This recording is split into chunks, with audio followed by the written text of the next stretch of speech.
I the a-hole for refusing to include my stepbrother in my social life, resulting in him having no friends? My mom cheated on my dad with my stepdad. I know it's wrong, but because of how their relationship started, I went into the situation having made up my mind I would hate them. However, I found out that I'm going to have a stepbrother, John, so I thought I would be nice to him since he didn't have anything to do with the divorce. They moved into my city last summer from a nearby town, so my stepbrother would be joining my school as the new kid. We're in 11th grade, so everyone already knows each other and the social circles have been established since like elementary school, and nobody's nice to new kids. We've had assemblies because new kids have a hard time making friends. Because of this, my mom asked me to introduce John to my friends, which I agreed to because I don't want him to be alone. Well, John is a complete piece of turd, and he has been a piece of turd since the day I met him. He makes at least one comment a day about my stepdad is better than my dad. It makes jokes about my mom cheating. I've told my mom and she could not care less. It is telling me I need to learn how to figure it out on my own. I want to be clear that he is the one that started it, and he started saying stuff like this within an hour of meeting me. Since he came in the summer, we were arguing for like 3 months before school. So on the first day, he was expecting that he would follow me around and meet my friends, and I told him to buzz off and figure it out himself. He looked like a deer in headlights because he didn't know anyone. Fast forward to now, almost done with the school year, and I was right. As expected, John has made almost no friends, and usually eats lunch alone.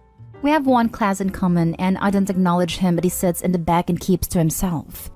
I guess his dad realized recently that he had no friends, but he asked my mom to talk to me. And my mom asked me if I introduced him to my friends, and I told her that I didn't, because he's been bullying me for over a year for no reason. She got upset and saying John has no friends because of me. Am I the a-hole? Now for the top comments. Not the a-hole at all. He's what, 17? Surely he is capable of seeking out and making his own friends. Beyond the fact that you owe him nothing because it sounds like a total toolbox. Nah, my school is actually really mean. Kids don't talk to anyone that's not in their clique. Unless you've been in my district since you were a little kid, you're not going to make friends. You'll have classmates you're friendly with at best. We've had assemblies about this because parents of new kids have transferred them before because of stuff like this. I knew from the start that if I left him on his own, he would be alone. What an awful school. Not stay home, but as someone who moved around a lot as a kid, that entire culture sounds so freaking toxic. I grew up in a small community and it is 100% this. Even in high school, a lot of the cliques were formed from when you went to elementary school. People did make some friends early in high school, but it was very cliquey and part of the reason was geography. The high school fed in from all the small towns around. So while you went to school with a variety of people, very few actually lived in your town. And if you moved to that town, you had a problem that not only had everyone known each other since kindergarten, a lot of their parents had known each other too. Not stay home. If his father was so concerned about his kid having a social life, he should have thought about that before raising him to be a bully. You are under no obligation to do anything. He isn't your family. He is just the son of the man who ruined your family. I feel a bit bad for John. Who knows what his life was like before they moved? And being yanked out of his school and made to move into another house. He probably needs therapy, but until he does some self-reflection, I think OP should keep his space unless John shows real remorse, not just sad that he is lonely. Next story. Am I the a-hole for naming my daughter the same thing as her half-sister? Last summer, I, 33 female, started sleeping with this guy, 45 male. In December, I found out I was pregnant. And while I'm pro-choice, I decided to keep it. I was already feeling like we were at the beginning of the end relationship-wise. So I said, look, I'm pregnant. I've made this decision, but it's up to you if you want to be involved. And it's okay if you want to bail. I have the resources to do this alone. He said a baby wasn't something he wanted. And I said that's totally fine. I won't even put your name down on a birth certificate. We can treat this like a sperm donor situation. He agreed. After that, he predictably started pulling away and we broke up. 3 months post-breakup, when I was 6.5 months pregnant, this woman DMs me and says, "Hey, were you sleeping with my husband until recently?" It turns out that he had a wife and a 13-year-old daughter. His wife was/is in the process of getting a divorce from him and gathering evidence of what turned out to be a wild amount of infidelity. So she was relatively cordial and believed me when I said I had no clue. Even before we'd broken up, I told him that if it was a girl, I wanted to name her Samantha. Samantha isn't the actual name, but it's a similar long girly name with multiple nicknames. It was my sister's name before she passed away. And even before that, it was a name I loved for aesthetic reasons. We always talked about naming our daughters after one another before she passed. He expressed dislike, but I jokingly but not really said it wasn't really his decision. After everything came out in the open, I found out that the reason he was against the name was because his 13-year-old daughter was named Samantha.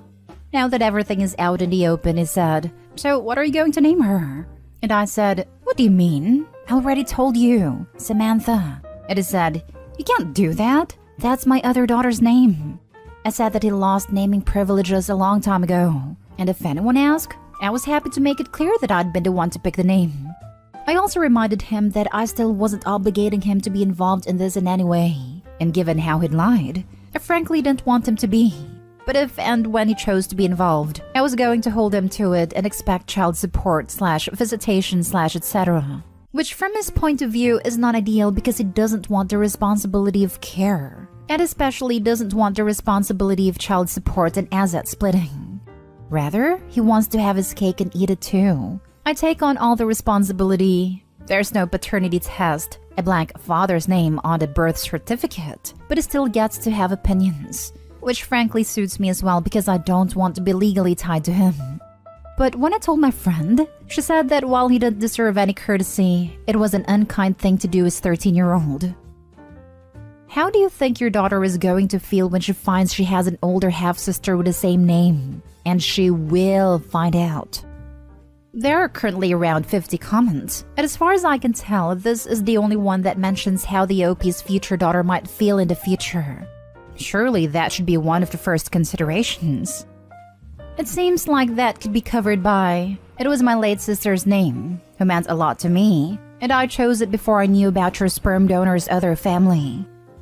Right? Tell her early that she's named after her late aunt and her half-sister having the same name is a funny coincidence. Assuming the real name is equally as common as Samantha, she's going to know at least a few at school anyway. Everyone sucks here. You and the father to be exact. Him for the cheating, you for the naming. I know a lot of people are going to say, name your kid whatever you want. But is it really in her best interest? How do you think your daughter is going to feel like when she'll find out she has a sister with the same name? What about her sister?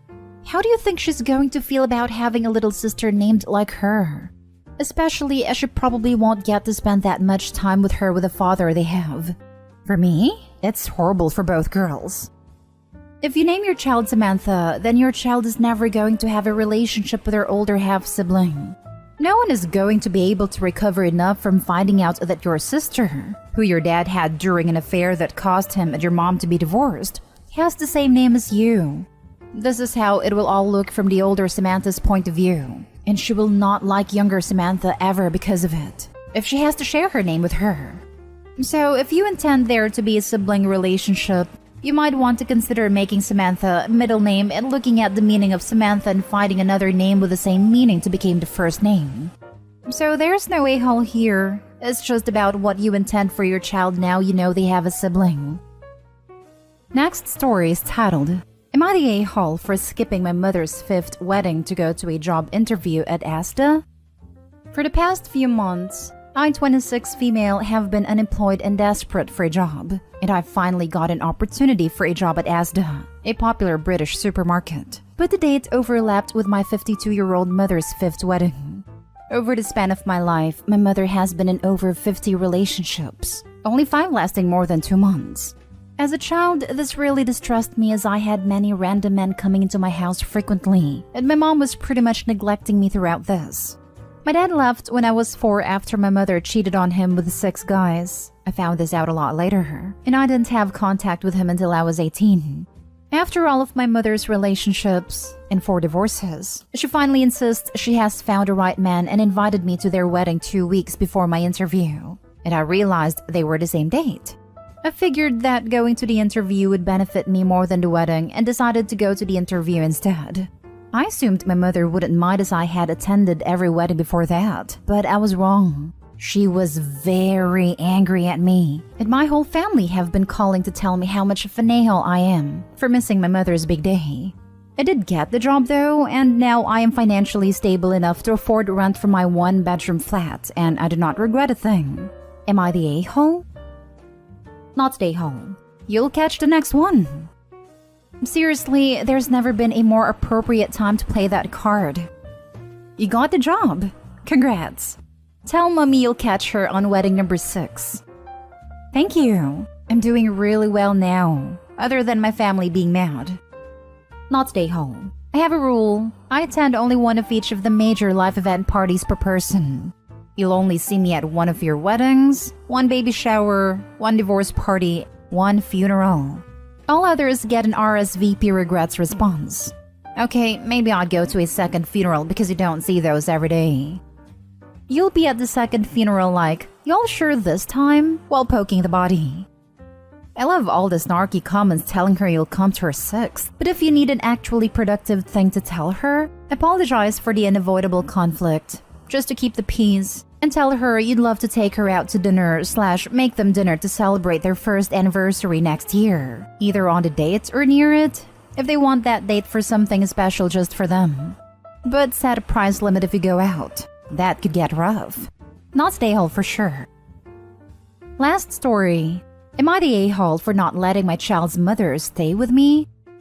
Don't want to get too far into the relationship aspect, so I'll bullet point it. Started dating Kara at 16, married at 22. Me/Kara both 36. Daughter came when we were 23. When our daughter was 6, Kara came to me asking for an open relationship. She said she had gotten bored and wasn't sure I was her forever person. I told her that wouldn't be happening. She said she wanted a divorce then. We went through that whole process and we ended up splitting custody. I later learned that she had been talking to other guys before we ever had our talk. So, safe to say I'm not a huge fan of her anymore. We have no contact outside of pickup times. I typically don't ask my daughter questions about my ex unless it's of vital importance. But I did notice about 5 months ago that Kara had changed pickup locations to an apartment complex. I asked my daughter what happened, as I knew Kara had remarried 4-ish years ago, and my daughter told me that the guy kicked her and her mom out after they divorced. I asked what happened, and my daughter told me that her mom found out she was infertile, and the dude divorced her on the spot. I wasn't too worried about the situation as my daughter appeared fine emotionally. Took her to therapy to make sure, and she wasn't complaining about the apartment. So last week, my ex showed up at my door asking if she could talk to me. She said she had no money after her apartment raised rent. She was struggling to provide for our daughter, and her ex took a lot of her money in the divorce. She was probably gonna get evicted at the end of the month. She asked if she could live with me for a few months till she could save up for a place. I told her absolutely not, and that I'd probably go back to the court and seek a custody alteration, because I'm not gonna have my daughter in an unstable environment. My ex told me that won't happen, and she'll fight that in court. I told her she didn't have the money for rent, let alone a lawyer, so maybe she shouldn't fight it and instead work on finding somewhere to live. So my daughter has learned about the situation. I was speaking on the phone to my parents about it, and I think she overheard me, and she's furious at me, saying that we have plenty of space. I have a 5-bedroom house with an in-law suite in the basement. It's a walkout and it has a full kitchen. So my daughter thinks it's cruel I won't let her mom stay in the basement for a few months when we hardly go down there. I told her that wouldn't be happening as her mother has made her own decisions. It is not my responsibility. Also, I didn't say this to my daughter. I've become an attractive option to divorced women. Pool definitely helps. Lol. So I don't want my ex-wife living here because it could look bad to some of the women I hang out with. Kara texted me and offered to pay for utilities and do chores if that would change my mind. My daughter really wants me to help, but I don't feel like it. And I frankly don't really want to help this woman. I like my house situation the way it is. Am I the a-hole? Not stay home. But if you don't want to permanently damage your relationship with your daughter, I suggest going to a family therapist to work it out with her in a structured setting.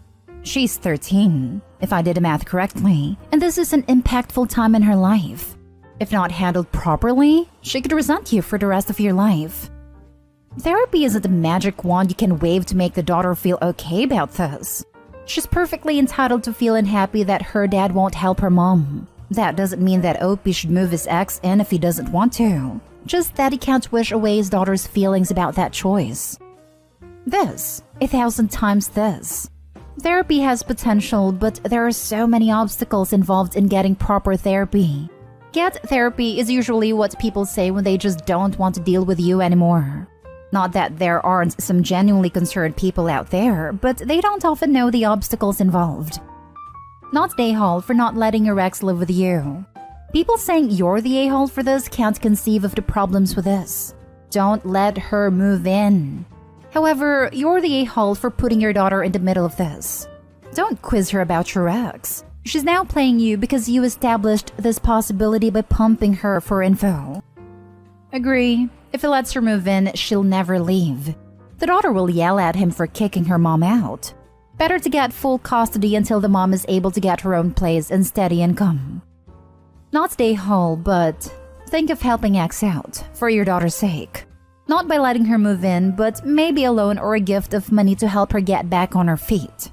Once your daughter is 18, wash your hands of it. But consider it while your daughter is young. Bad idea to give ex the money, because she will see Opie as a future bank account whenever she is in a difficult situation of her own making. Opie does not owe his ex a thing. She cheated on him and wanted a divorce. She made her bed and now needs to sleep in it. And she needs to stop using the daughter as leverage to play Opie and guilt trip him to let her move in. Do not let her move in, Opie, for your own sanity and stability for your bank account.